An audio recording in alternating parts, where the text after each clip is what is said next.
L'Afrique au pavillon Baltard, qu'est-ce que c'est donc?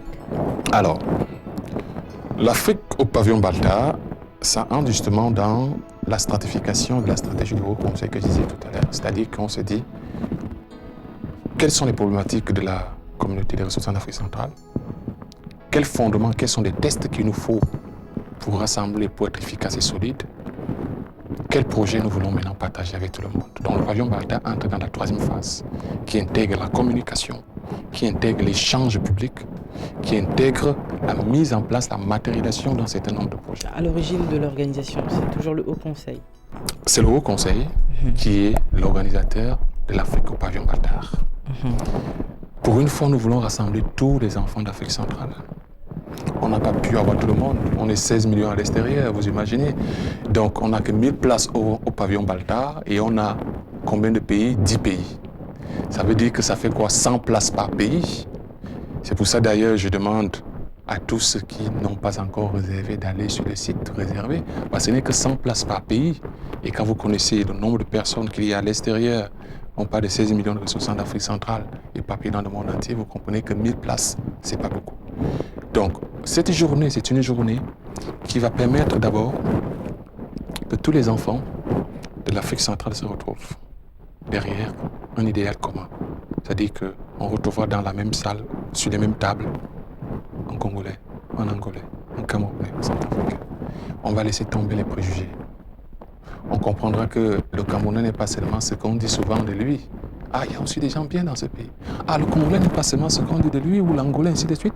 Que c'est d'abord mes frères, c'est le même peuple. C'est ça, notre rêve. Réunir tout le monde autour d'une même table, qu'on échange à l'unisson. Deuxième élément qui est important, c'est que nous avons pensé que il y a une grande cause aujourd'hui qui est la cause de toute l'Afrique centrale. Il y a un ennemi que nous connaissons en Afrique centrale, qu'on appelle Boko Haram. Boko Haram tue nos mères, tue nos parents, tue nos enfants. À cause de Boko Haram, l'économie de l'Afrique centrale est à terre. Les gens n'arrivent plus à se déplacer comme ils veulent. Les États sont déstabilisés. Vous savez qu'ils sont derrière eux. Les citoyens sont perdus. Pour la première fois dans notre histoire, en Afrique centrale, on parle de poser les bombes. Vous imaginez la gravité. Que nous ne connaissions pas les bombes, les attentats. Ce n'est pas le peuple, le noir, le peuple bantou ne connaît pas ça. Ou semi-bantou soudanais, on ne connaît pas ça. Cette violence gratuite. Quand nous on combattait, il y avait un but réel.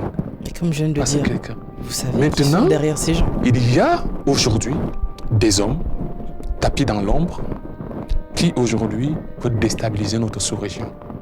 Je ne parle pas d'un pays, je parle de toute la sous-région. Et je voudrais rappeler aux Africains d'Afrique centrale, le combat que mène le Cameroun, le Tchad, aujourd'hui, ce n'est pas le combat, c'est le combat de toute l'Afrique centrale. Nous avons le devoir, chaque ressortissant d'Afrique centrale, de dire non à Boko Haram. Dire non, ce n'est pas que des mots. Dire non, c'est l'action. On ne construit pas les choses étant assis chez soi, dans son petit confort. Je fais mon travail, je rentre chez moi, je suis avec ma famille, je mange mon pain, je vais me balader, je vais dans mes boîtes de nuit. Non, on change le monde par son engagement dans des grandes causes. Par l'amour qu'on donne aux autres. Parce que ces enfants qui meurent aujourd'hui, qui sont des Camerounais, qui sont des Tchadiens, demain, ça peut être des Gabonais, des Équatoriens, des Angolais, des Congolais, ainsi de suite. Ce combat, c'est notre combat à tous. Nous avons le devoir, je dis bien le devoir, en tant qu'enfants du grand peuple, je dis bien que ce soit Bantou, Sémé-Bantou, Soudanais, de dire non pour que notre sous-région ne soit pas déstabilisée. Pour cette raison, on a pensé que, en venant au pavillon Baltard, chacun va contribuer de sa manière. Je ne peux pas aller en Afrique, mais je vais aller au pavillon Baltard. Je vais apporter ma contribution en entrant au pavillon Baltard. Ça va permettre de récolter des fonds pour aider ces victimes.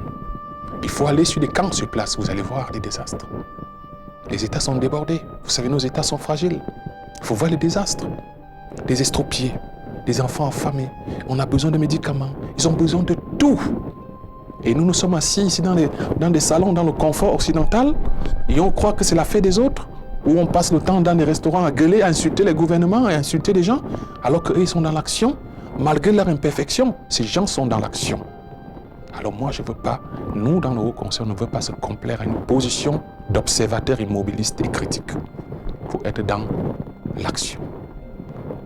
Que ceux qui viennent au pavillon Baltard comprennent qu'en prenant leur ticket, en venant au pavillon Baltard, ils contribuent de leur manière à stopper la violence qui est en train d'arriver chez nous.